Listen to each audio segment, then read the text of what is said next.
मैं doctor Supriya Puranik, test tube baby consultant and practising obstetric and gynaecology more than 20 years. आज हम बात करने वाले हैं एक बहुत ही कॉमन टॉपिक पे, और वो है थायराइड, जो मिलियंस एंड मिलियंस लोगों को अफेक्ट करता है। वैसे देखा जाए तो थायराइड को लेके हमारे मन में बहुत सारे प्रश्न रहते हैं। इनमें से सबसे महत्वपूर्ण प्रश्न रहता है, ये थायराइड होता क्या है? वो थायराइड बहुत सीरियस हो सकता है क्या? ये थायराइड्स में डूज और डोंट्स क्या करें? मुझे थायराइड है, इसके लक्षण क्या हो सकते हैं? तो हम शॉर्टली इस सारे क्वेश्चन का आंसर देने की कोशिश करेंगे। सबसे पहला प्रश्न है, ये थायराइड होता क्या है? ये थायराइड एक एंडोक्राइन यानी कि हार्मोन्स बनाने वाला अवयव रहता है, जो हमारे नेक पे रहता है और उसका शेप रहता है बटरफ्लाई जैसा। ये हार्मोन्स बनाता है और ये हार्मोन हमारे मेटाबॉलिज्म यानी कि चयापचय के लिए और बहुत सारे अदर बॉडी फंक्शंस के लिए महत्वपूर्ण रहता है। ये थायराइड जब अपना कार्य ठीक से नहीं करता तो तरह तरह के प्रॉब्लम्स हमारे हेल्थ पे दिखाई दे सकते हैं। दूसरा महत्वपूर्ण प्रश्न रहता है कि थायराइड सीरियस होता है क्या? थायराइड डिटेक्ट होना बहुत जरूरी है, और डिटेक्ट होने के बाद उसको कंट्रोल में रखना बहुत जरूरी है। जब दवाइयों से हम इनका कंट्रोल कर सकते हैं, जब दवाइयों से हम इनको कंट्रोल करते हैं, तो ये बिल्कुल सीरियस नहीं है। लेकिन बिना दवाइयाँ जब थायराइड हार्मोन डिस्टर्ब ही रहती है, तो ये कभी कभी सीरियस हो सकती है। अभी हम जानेंगे कि थायराइड हमें है, इसके लक्षण क्या क्या हो सकते हैं। थायराइड का प्रॉब्लम हमें है, ये जानने के लिए तरह तरह के सिम्टम्स रहते हैं, लेकिन ये सिम्टम्स हमारे थायराइड का कार्य ज़्यादा है या कम है, इस पे निर्भर रहते हैं। जब हमारा थायराइड हार्मोन बहुत ही ज़्यादा मात्रा में रिलीज हो रहा है, तैयार हो रहा है, तो इसको हम हाइपर थायराइडिज्म कहते हैं।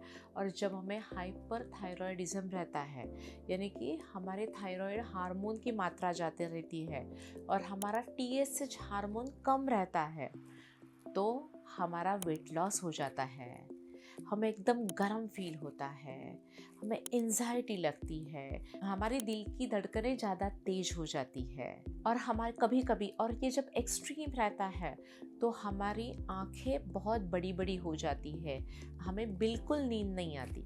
और जब हमारे शरीर में थायराइड की मात्रा कम तैयार होती है, तो हमारा थायराइड हार्मोन कम रहता है और TSH ज़्यादा रहता है। उस वक्त हमारा वजन बढ़ता है, हमें कब्ज होता है यानी कि कॉन्स्टिपेशन होता है, हम थोड़े डिप्रेशन में चले जाते हैं, हमें ठंड टॉलरेट नहीं होती, हम सह नहीं कर पाते, हमें थकान ज़्यादा महसूस होती है, हमें ज़्यादा नींद आ जाती है। तो इस तरह की लक्षणें जब हमारा थायराइड का हार्मोन कम रहता है तो दिखाई देती है। दूसरा महत्वपूर्ण प्रश्न रहता है कि ये थायराइड जब हो जाता है तो ये क्योर हो सकता है क्या? एक्चुअली थायराइड जब डिस्टर्बेंसेस होते हैं, वो किस वजह से हुए, ये जानना जरूरी है। डॉक्टर इसके लिए तरह तरह के इन्वेस्टिगेशंस करते हैं। जब कभी ये ऑटो इम्यून डिसीज हो जाता है, तो उसका कंप्लीट क्योर ऑटोमेटिकली जो होना चाहिए, नेचुरली जो होना चाहिए, वो नहीं होता। उसको क्योर करने के लिए हमें दवाइयाँ देनी पड़ती हैं, और ये दवाइयाँ जब हम रेगुलर लेते हैं और उससे जब हमारा थायराइड हार्मोन नॉर्मल रहता है, तो हमें कोई भी हेल्थ डिस्कम्फर्ट नहीं होता, हम हेल्दी रह सकते हैं। लेकिन बहुत बार ऐसा होता है कि हम थायराइड की दवा लेना शुरू करते हैं, एक 3 महीने के बाद थायराइड की जांच करते हैं और हम देखते हैं थायराइड की मात्रा नॉर्मल है, तो हम दवाइयाँ स्टॉप करते हैं। और जब ये स्टॉप हो जाती है, तो वापस से हमारी हार्मोन में गड़बड़ी होना शुरू हो जाता है और वापस हमें सिम्टम्स दिखाई देने शुरू हो जाता है। ये सही बात नहीं है, क्योंकि बार बार जब हम दवाइयाँ शुरू करते हैं, बंद करते हैं, तो ये हमारे हेल्थ के लिए अच्छा नहीं होता। इसीलिए जब हम दवाइयाँ लेते हैं और दवाइयों पे जब हमारा रिपोर्ट्स कंट्रोल में होता है तो सेम डोसेस हमें चालू रखने हैं। जब हम रिपोर्ट्स करते हैं और पता चलता है कि इसका डोज थोड़ा ज़्यादा हो रहा है तो डॉक्टर हमें डोज कम कराने के लिए कहेंगे।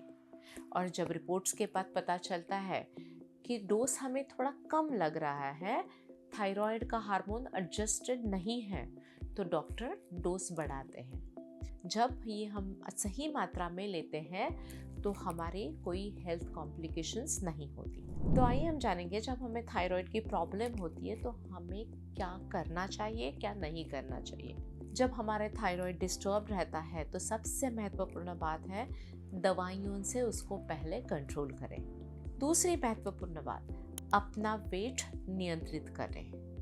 एकदम हेल्दी और बैलेंस्ड डाइट हमें लेना चाहिए। रेगुलर एक्सरसाइजेस करनी चाहिए। डाइट में अच्छी मात्रा में फ्रूट्स, हरी पत्तेदार सब्जी, होल ग्रेन्स, इसका इस्तेमाल अच्छी मात्रा में होना चाहिए। आयोडीन की मात्रा थोड़ी सी कम लेनी चाहिए। आप जब स्मोकिंग करते हो तो ये थायराइड के लिए अच्छी बात नहीं है, आपको स्मोकिंग स्टॉप करना है। सो हेल्दी लाइफस्टाइल और रेगुलर मेडिसिन ये अपनी हेल्थ के लिए बहुत ही महत्वपूर्ण है। इसके बारे में आपके कोई प्रश्न रहेंगे तो हमें ज़रूर लिखिए और हमारी ये gynaec, infertility, IVF related video ज़रूर देखते रहना। धन्यवाद।